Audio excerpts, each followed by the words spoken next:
അങ്ങനെ ലൈവിൽ എല്ലാവരും കാത്തിരുന്ന ആ ഒരു നിമിഷം ഇതാ വന്ന് എത്തിക്കഴിഞ്ഞിരിക്കുന്നു. ഗബ്രി രാവിലെ തന്നെ ബിഗ് ബോസ് വീട്ടിൽ കയറി. ഗബ്രിയെ കണ്ട ഉടനെ ആദ്യം അങ്ങ് മാറിയിരുന്നെങ്കിലും പിന്നെ പെട്ടെന്ന് തന്നെ ഓടി വന്ന് കെട്ടിപ്പിടിച്ച് പൊട്ടിക്കരഞ്ഞിരിക്കുകയാണ് ജാസ്മിൻ. ആദ്യം മെയിൻ ഡോർ തുറന്ന് വീട്ടിലേക്ക് കയറി വരുന്നു. അത് കഴിഞ്ഞ് ഗബ്രി അവിടെ ഇവിടെ എല്ലാം പോയി നോക്കുന്നു ജാസ്മിൻ എവിടെ കിടക്കുന്നതെന്ന്. അവസാനം ഗബ്രി രതീഷിനെ വിളിച്ച് എഴുന്നേപ്പിച്ച് ഞാൻ അടുക്കളയിൽ നിൽക്കാം, ജാസ്മിനെ ഒന്ന് അങ്ങോട്ട് വിളിച്ചോണ്ട് വരാമോ എന്ന് ചോദിക്കുന്നു. ചേട്ടൻ വയ്യ, വല്ല ചൂടുവെള്ളം വല്ലതും എടുത്ത് തരാൻ പറഞ്ഞ അവളെ അങ്ങോട്ട് വിളിച്ചോണ്ട് വരാമോ എന്ന് ചോദിക്കുന്നു.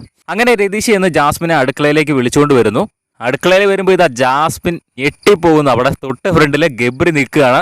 പക്ഷെ എല്ലാവരും പ്രതീക്ഷിച്ച് ഓടിച്ചെന്ന് കെട്ടിപ്പിടിക്കുന്നു. പക്ഷെ ജാസ്മിൻ നേരെ തിരിഞ്ഞ് ഓടുകയാണ് ചെയ്തത്. ഓടിച്ചെന്ന് തൊട്ടപ്പുറത്തെ ഉള്ള ഒരു സോഫയിൽ പോയിരുന്നു. അപ്പൊ ഗബ്രി അടുത്തേക്ക് ചെല്ലുന്നു. പെട്ടെന്നാണ് ജാസ്മിൻ വന്നത്. അയ്യോ, ഞാൻ വന്നിട്ടൊന്ന് കെട്ടിപ്പിടിച്ചില്ലല്ലോ എന്ന് പെട്ടെന്ന് മനസ്സിലോർത്ത് ഓടി ചാടി അങ്ങ് ഗബ്രിയുടെ മേത്തേക്ക് കയറി കെട്ടിപ്പിടിച്ചു. അത് കഴിഞ്ഞ് അങ്ങോട്ട് മാറി നിൽക്കുന്നുണ്ട്. ജാസ്മിൻ പറയുന്നുണ്ട് എനിക്ക് നിന്റെ മുഖത്തേക്ക് നോക്കാൻ പറ്റുന്നില്ല എന്ന് പറയുന്നു.